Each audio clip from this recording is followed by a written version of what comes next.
എന്നോട് ചോദ്യം ചോദിക്കുന്ന ഒരുപാട് ഇങ്ങനെ സാധാരണ കുടുംബത്തിലെ ചില അമ്മമാരൊക്കെ ഉണ്ട്. ഞാൻ ദിവസം അമ്പലത്തിൽ തൊഴുന്നോണ്ടിരിക്കുക. ഞാൻ കണ്ടു കേട്ടാ. ഞാൻ എന്ത് കണ്ട് കല്യാണം അവര് അമ്മ എവിടെ കണ്ടെന്ന് പറഞ്ഞു. ഞാൻ യൂട്യൂബൊക്കെ കാണുന്നുണ്ട്. അങ്ങനെ ഞാൻ പറയും യൂട്യൂബില്ല. പിന്നെ അപ്പൊ പിന്നെ ഒരു തവണ കാണുമ്പോ ഞാൻ പറയും ഇതാ അവരുടെ കല്യാണമൊക്കെ പോയി.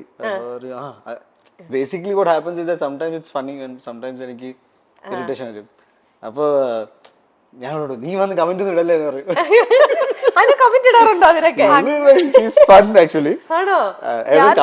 കിട്ടുമ്പോഴത്തേക്ക് അയച്ചു കൊടുക്കും. കണ്ടില്ലേ പുതിയത് പറഞ്ഞിട്ട്. അപ്പൊ ഇല്ലെങ്കിൽ അതെ ഇതൊന്ന് ബോധർ ചെയ്യാതെ പോവൂ എന്ന് പറഞ്ഞിട്ടല്ലേ. അനുവിന് എന്താ ഫീൽ ചെയ്യണം? ഉണ്ണിയുടെ കാര്യം പറഞ്ഞു. അനുവിന് ഇല്ല, ഈ പറഞ്ഞ പോലെ എനിക്ക് അധികം ഉണ്ണിച്ചേട്ടൻ ഈ പറഞ്ഞ പോലെ ദേഷ്യം വരാൻ റീസൺ ഉണ്ട്. ബിക്കോസ് എല്ലാ മാസവും ഓരോരുത്തരെ പറ്റിയിട്ട് കേട്ടോണ്ടിരിക്കുകയാണല്ലോ. അപ്പൊ ഞാൻ ഇപ്പൊ മഹിമയായിട്ട് ചെയ്യുമ്പോഴത്തേനും കുറെ എണ്ണത്തില് മഹിമ, നിഖിലയായിട്ട് ചെയ്യുമ്പോഴത്തേക്ക് നിഖില ഇങ്ങനെ മന്ത്ലി ഇങ്ങനെ മാറി വരുന്നോണ്ട് ചിലപ്പോൾ ഒരിക്കലും അങ്ങനത്തെ ഒരു സംഭവം ഉണ്ടാവില്ല. ആണോ? അങ്ങനെ പറയാൻ കാരണം നിഖിലായിട്ട് ഒരിക്കലും ഉണ്ടാവില്ല. നിങ്ങൾ ബദ്ധശത്രുക്കളാണോ? സിനിമയിൽ അഭിനയിച്ചതല്ല. അയ്യോ ഇത് കേക്കണ്ട, അത് കേക്കണ്ട അവസാനം. അപ്പൊ ഇവരൊക്കെ ആയിട്ട് അവൻ ചാൻസ് പിന്നെയെങ്കിലും ഉണ്ടോ?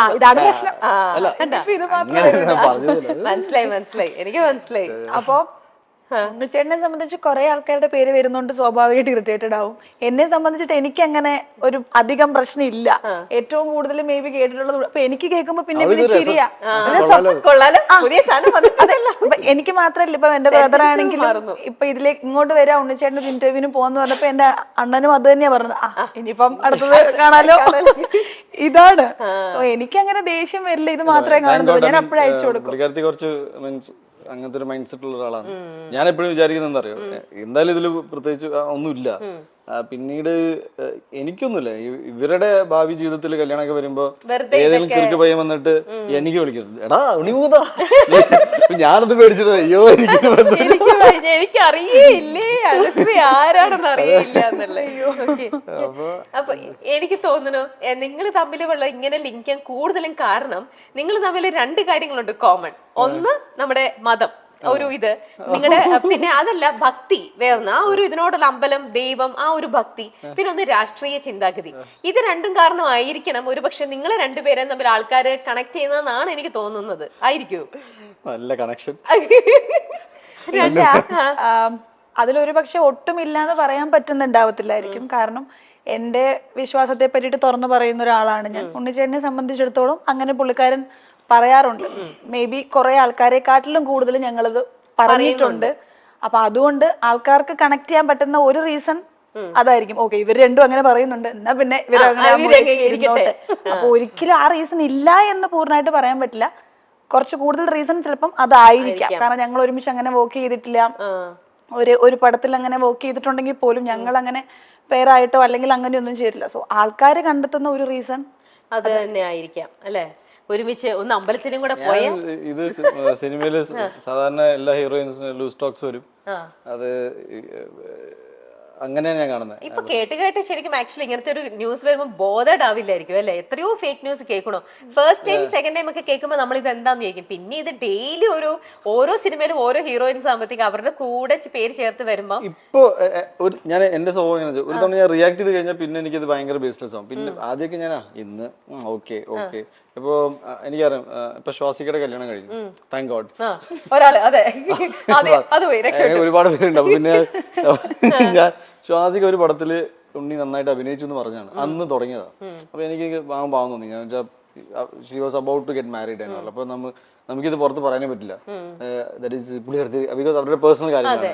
അപ്പൊ ഇത് കല്യാണം ആവാത്തവരെ ഞാൻ ഇങ്ങനെ കേട്ടോണ്ടിരിക്കുന്നു. കല്യാണത്തിന്റെ ഒഫീഷ്യലായ സമാധാനായി. അങ്ങനെ അനുഷയുടെ കല്യാണം നടക്കാൻ ഞാൻ പ്രാർത്ഥിക്കുന്നുണ്ട്.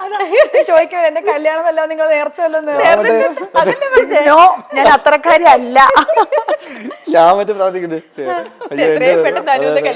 അമ്മ അച്ഛനും പോലും പ്രാർത്ഥിക്കാറില്ല. നമുക്ക് ആരുടെ പ്രാർത്ഥന കൂടുതലേക്ക്. എന്താ ഉണ്ണിയുടെ ഭാവി വധുവിനെ കുറിച്ച്, അതായത് ഉണ്ണി കല്യാണം കഴിക്കാൻ പോകുന്ന ആൾ എങ്ങനെയായിരിക്കണം എന്ന് പറയുന്ന ഒരു ബൈറ്റ് നമുക്കത് കാണാം. എനിക്കറിയില്ല. ഇത് പണ്ട് ഞാൻ പഴയ ഇന്റർവ്യൂസ് ഒക്കെ എടുത്ത് കുത്തിപ്പൊക്കല്ലേ പ്ലീസ്. ബേസിക് റിക്വയർമെന്റ് ആണ്. ബേസിക്കലി കുറച്ച് ഓർത്തഡോക്സ് ആണ്. ലൈക്ക് എനിക്ക് എൻ്റെ റൂട്ട്സ് അല്ലെങ്കിൽ എൻ്റെ കൾച്ചറൽ തിങ്സ്, നമ്മുടെ പഴയ കാര്യങ്ങളൊക്കെ ഇല്ലേ, അതൊക്കെ എനിക്ക് ഇഷ്ടമാണ്. I think I enjoy it. അപ്പോൾ അതിനോടൊരു രുചി ഉണ്ടെങ്കിൽ നന്നായിരിക്കും. At the same time I M quite open. I M കുറച്ച് മോഡേൺ ആയിട്ട് ഇറ്റ്സ് എ ബ്ലെൻഡ്. അങ്ങനത്തെ ഒരു ബാലൻസ് ഉള്ള ഒരാളാണെങ്കിൽ വിൽ ബി ഗ്രേറ്റ്. രാവിലെ നേരത്തെ എണീക്കണമെന്നല്ല, ഞാൻ ഓട്ടോമാറ്റിക്കലി ആ കുട്ടി എണീക്കും. It be great. ഫണ്ണി, അങ്ങനെ എന്തെങ്കിലും തമാശകളോ അല്ലെങ്കിൽ മ്യൂസിക്കിനോട് താല്പര്യമുള്ള ഒരാളായിരിക്കും. ഇത് മറ്റേ പ്രയാഗയുടെ ഒക്കെ കൂടെ ഒരു മൂവി ചെയ്ത ടൈമിലുള്ളതാണോ? ആ ലുക്ക് പോലെ ഉണ്ട്. ജോലിക്ക് ഉണ്ടാവണം. നീണ്ട മൂക്ക് ആയിരിക്കും.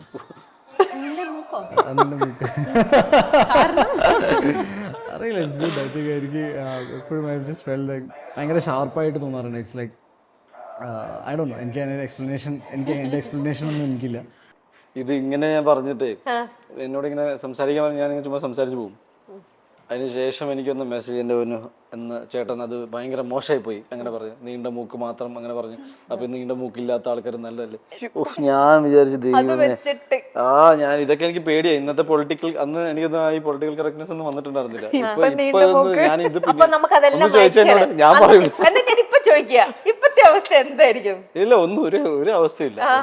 നല്ലൊരു കുട്ടി, എങ്ങനത്തെ ഒരു കുട്ടി? സാധാരണ ഒരു അത്യാവശ്യം ഓറിയന്റഡായ ഒരാള്, അങ്ങനെയല്ലേ പറയാം, എല്ലാവർക്കും അങ്ങനെയല്ലേ ഉള്ളത്. നല്ലൊരു കുട്ടി, നല്ല സ്വഭാവം. ഞാൻ സിനിമ ഇൻഡസ്ട്രിയിൽ വന്നപ്പോ തൊട്ട് എന്നോട് ചോദിച്ചോണ്ടിരിക്കും, എനിക്ക് തന്നെ കല്യാണമൊക്കെ എങ്ങനെയാന്ന് അറിയാം, ഒരു ഇന്ന പ്രായത്തിൽ നടന്നത് നല്ലതാണ്. ഐ ഫീൽ ബയോളജിക്കൽ ക്ലോക്ക് അനുസരിച്ച്.